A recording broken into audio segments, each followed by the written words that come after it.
Bab 1608, Panggil Orang. Utusan Khusus Dewa. Semua aula laksa dewa berdiri tercengang. Jadi kultivator pedang ini utusan khusus dari dewa? Mana mungkin. Semua master aula laksa dewa tercengang. Barak memandang Sander dengan tajam, matanya menunjukkan rasa tak percaya. Tidak, tidak. Satu-satunya yang tetap relatif tenang adalah Murong. Dia memandang Sander di kejauhan. Tentu saja, dia juga sangat kaget. Utusan khusus dewa. Reaksi pertamanya adalah itu tidak mungkin, karena sebagai ketua aula dewa, dia tahu para dewa sudah menghilang selama bertahun-tahun. Bagaimana Sander bisa menjadi utusan khusus para dewa? Namun, aura barusan. Apa itu palsu? Memikirkan hal itu, dia merasa kalau hal itu semakin mungkin, karena kalau dewa muncul kembali, orang-orang di atas sana pasti akan tahu, juga tidak akan tidak memberitahu dia. Tatapan mata Murong berangsur-angsur berubah sinis. Di kejauhan, Sander tidak kalah terkejutnya dari para master dari aula laksa dewa di tempat itu. Mengeluarkan stempel suci adalah tindakan terdesak yang terakhir. Niatnya semula hanya untuk melihat apa dia bisa lolos, tapi dia tidak menyangka biarawati godes benar-benar akan berlutut. Aslil.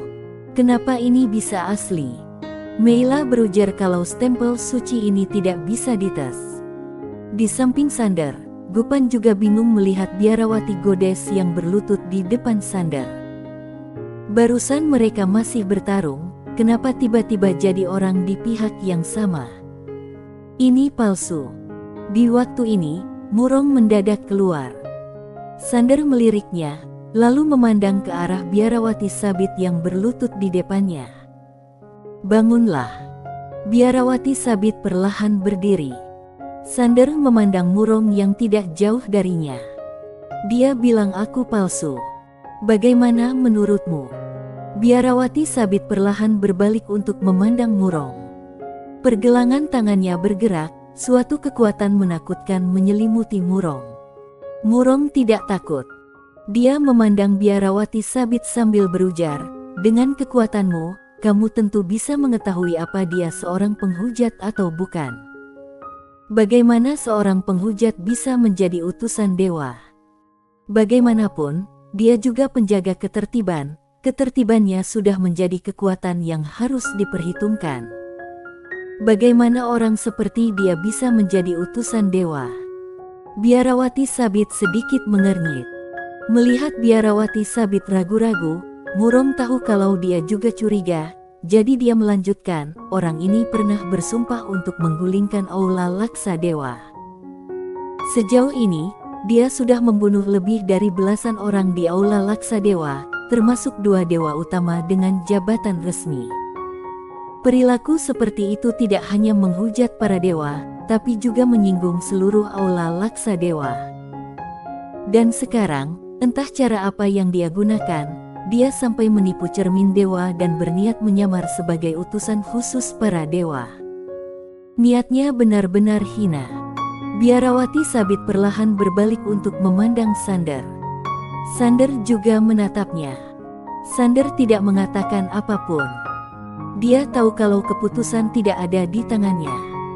Tergantung pada siapa yang dipercaya biarawati sabit, dia atau Murong. Di waktu ini, biarawati sabit mendadak membuka telapak tangan kirinya. Sander tahu apa maksudnya, dia pun meletakkan stempel suci di tangannya. Biarawati sabit memandang stempel suci di tangannya.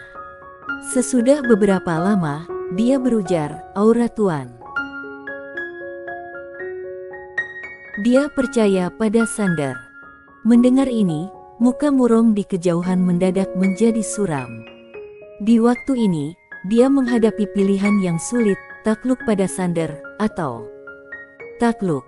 Tentu saja dia tidak mau. Mengingat kebencian Sander sekarang ini terhadap aula laksa dewa, Sander mana mungkin membiarkan aula laksa dewa begitu saja. Melepaskan dia sama saja dengan melepaskan sebuah ancaman yang akan kembali nantinya. Namun, kalau dia tidak takluk, dia harus menghadapi biarawati sabit ini. Di kejauhan, Sander melihat Murong ragu-ragu dan tahu apa yang sedang dipikirkannya. Dia mengernyit. Hebat sekali orang ini, bahkan tidak takut pada biarawati sabit. Dia langsung waspada. Ini adalah wilayah kekuasaan Aula Laksa Dewa Pusat. Siapa tahu pihak lain punya rencana cadangan yang menakutkan. Biarawati sabit memandang Murong dengan tenang. Seluruh tempat itu sunyi senyap. Di waktu ini, master-master dari Aula Laksa Dewa Pusat agak ketakutan ketika melihat tatapan Murong. Apa yang mau dilakukan bos? Orang di depan mereka adalah biarawati goddess. Ini tidak bisa. Semua orang merasa berdebar-debar. Namun, pada saat yang menegangkan ini, Murong mendadak tertawa sambil berujar, "Biarawati, silakan." Biarawati goddess mengalihkan pandangan darinya dan berbalik memandang Sander dengan pandangan penuh tanya. Sander segera berujar, "Pergi ke kuil Goda. Di sini jelas tidak aman." Biarawati goddess mengangguk pelan, lalu memegang sabit dan mengayunkannya pelan di depan Sander, kemudian sebuah celah dalam ruang waktu pun muncul. Sander membantu Gupan berdiri dan berjalan masuk. Saat biarawati goddess melangkah ke celah ruang waktu itu mendadak menghilang. Murong memandang ke kejauhan cukup lama tanpa mengucapkan sepatah kata pun. Di lokasi, muka para master Aula Laksa Dewa semuanya terlihat masam. Sander dan Aula Laksa Dewa Pusat sekarang sudah musuh bebuyutan, sedangkan orang ini tiba-tiba menjadi utusan dewa. Lawan pasti tidak akan membiarkan Aula Laksa Dewa begitu saja. Bagaimanapun, orang ini begitu hebat. Kalau dibiarkan, siapa yang bisa melawannya? Utusan dewa. Sekarang Sander sudah dikonfirmasi. Begitu dia kembali ke kuil Goda, walau 3 kuil Goda tidak mengakuinya, 3 biarawati goddess pasti akan mengenalinya, seperti juga para pengikut fanatik yang pernah berjanji setia kepada para dewa. Di waktu itu, Sander akan bisa mengeluarkan perintah atas nama para dewa. Memikirkan hal ini, muka para master Aula Laksa Dewa Pusat jadi makin masam. Sang pemimpin, Murong, memandang ke langit, entah apa yang sedang dipikirkannya. Di terowongan waktu, Gupan terlihat sedikit bersemangat. "Sander, apa kamu benar-benar utusan Dewar?"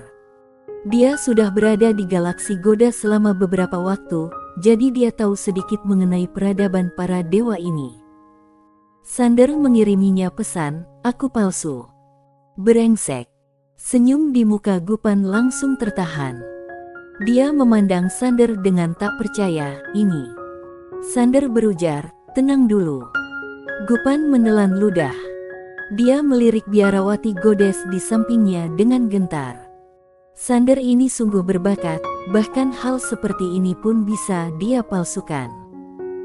Sander memandang ke kejauhan, masih serius.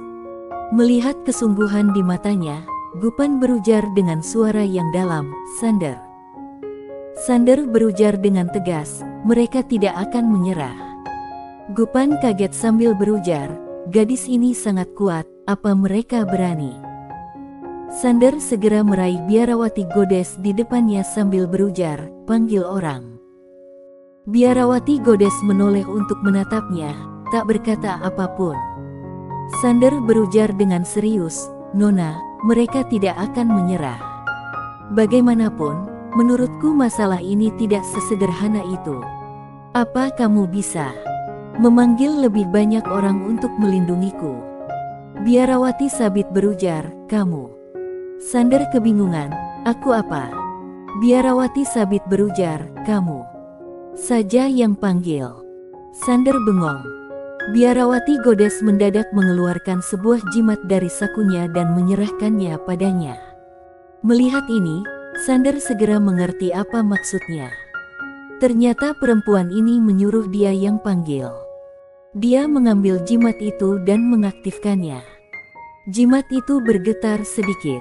Tak lama kemudian, terdengar suara perempuan yang terdengar seperti sangat tertekan. Sander buru-buru berujar, "Tolong. Tidak ada waktu." Di dalam jimat transmisi suara, terdengar suara bak guntur meledak, jimat itu hancur seketika. Sander hanya bisa berdiri di sana dengan linglung. Buset, apa-apaan ini? Sander memandang biarawati sabit di depannya, tapi biarawati sabit itu terlihat sangat tenang. Dia memandang Sander sambil berujar dengan serius, "Dia pemarah." Sander berujar, "Kamu yang panggil." Biarawati sabit menggeleng. "Tidak mau." Sander bingung. "Kenapa?" Biarawati sabit berujar, "Dia memarahi aku." Sander terdiam. Biarawati sabit dengan pelan mengangkat sabit di tangannya sambil berujar dengan percaya diri, "Aku akan melindungimu." Sander berujar dengan suara yang dalam, "Kamu sangat kuat, tapi aku masih cemas." Biarawati sabit mendadak mengulurkan tangan dan mengelus kepala Sander. "Tidak usah takut." Sander tak tahu harus menjawab apa. Di waktu ini, biarawati sabit mendadak menoleh. Dia melihat terowongan ruang waktu di kejauhan langsung meledak.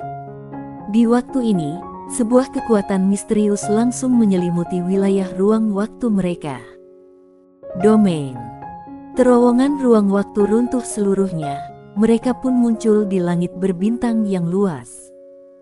Di kejauhan, waktu dan ruang terbelah, seorang lelaki perlahan berjalan keluar. Murong. Di belakang Murong, ada 5 lelaki misterius yang mengenakan zirah ilahi berwarna merah emas. Melihat ini, muka Sander langsung suram. Kekhawatirannya ternyata menjadi kenyataan. Pihak lain membiarkan mereka pergi adalah karena mereka tidak mau mengambil tindakan di Aula Laksa Dewa sehingga meninggalkan bukti kesalahan. Bagaimanapun, yang ada di depannya adalah seorang biarawati godes. Sander berpikir dalam hati, "Senior Zoxin, Murong ini sebenarnya sekuat apa?" Zoxin berujar, "Aku tidak tahu. Sudah bertahun-tahun aku tidak melihatnya beraksi." Sander berujar, "Apa dia membunuh gurumu dengan cara yang jujur?" Zoxin berujar, "Ya." Muka Sander langsung suram. Biarawati sabit sangat kuat, begitu kuatnya hingga membuat orang putus asa. Namun, kalau Murong berani datang, berarti dia harusnya punya keyakinan diri. Biarawati sabit memandang Murong dengan tenang. Murong tersenyum sambil berujar, "Biarawati, orang ini adalah seorang penghujat. Ini adalah fakta. Menurut hukum ilahi, Aula Laksa Dewa mempunyai tanggung jawab untuk membunuhnya. Tolong jangan hentikan kami." Biarawati sabit berujar, "Dia adalah utusan dewa." Murong berujar, "Dia palsu. Seorang penghujat tidak bisa menjadi utusan dewa." Biarawati sabit menggelengkan kepalanya. "Dia adalah utusan dewa." Murong memandang biarawati sabit sejenak, lalu tersenyum sambil berujar, "Kalau begitu, sesudah aku membunuhnya, aku akan pergi ke pengadilan arbitrase bersamamu." Dia mengayunkan lengan bajunya, sebuah stempel emas mendadak terangkat ke udara dan mendarat di atas kepala Sander dan 2 orang lainnya. Dalam sekejap, domain yang menakutkan langsung menyelimuti mereka bertiga. Zoxin kaget sambil berujar, "Ini adalah domain dewa. Dia sudah mencapai tingkat dewa." Mata biarawati sabit tetap tenang saat memandang Murong. "Dia benar-benar adalah utusan dewa. Aku tidak akan berbohong." Dia berbicara sangat lambat. Melihat biarawati tak berdosa di depannya, Sander tak kuasa menarik lengan bajunya untuk mengingatkan, "Tidak peduli aku asli atau palsu, dia akan membunuhku karena dia dan aku adalah musuh bebuyutan." Biarawati sabit menoleh ke arahnya. "Aku tahu, aku nggak bodoh." Sander tak menjawab. Bersambung.